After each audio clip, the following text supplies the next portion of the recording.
बिस्मिल्लाहिर्रहमानिर्रहीम। उर्दू वज़ाइफ चैनल के प्यारे नाज़रीन, अस्सलामु अलैकुम। उम्मीद है आप खैरियत से होंगे।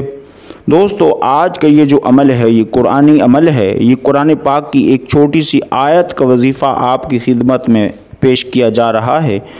आगे बढ़ने से पहले छोटी सी गुजारिश करूँगा कि जो दोस्त हमारे इस उर्दू वज़ाइफ चैनल पर पहली बार आए हैं तो हमारे इस चैनल को सब्सक्राइब कर लें। जज़ाकल्लाहु खैरा। प्यारे दोस्तों, अमल की तरफ बढ़ता हूँ। इस अमल के करने से जादू जिन्नात का ख़ात्मा होगा। रिज़्क़ की बंदिश का जो भी मामला है वो रफ़ा होगा। रिज़्क़ की बंदिश का जो भी मसला है वो अल्लाह के फ़ज़ल व करम से रफ़ा होगा। अल्लाह तबारक व तआला उसकी गैब से मदद फरमाएगा। अगर किसी ने उसका जादू के ज़रिए उसके कारोबार में कोई बंदिश कराई है या उसके रोज़ी रोज़गार में कोई बंदिश कराई है तो वो इंशाअल्लाह इस अमल की बरकत से वो रफ़ा हो जाएगा।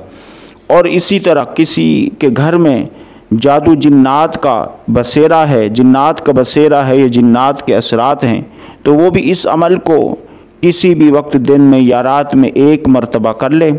अव्वल व आखिर 11 बार दरूद इब्राहिमी पढ़कर 111 मरतबा सूरत यासीन की आखिरी आयत से ऊपर वाली आयत, यानी इन्नमा अमरुहु इज़ा अराद शैअन अन यक़ूल लहू कुन फ़यकुन, ये सूरत यासीन की आखिरी आयत से ऊपर वाली आयत है। 82 नंबर, आयत नंबर 82।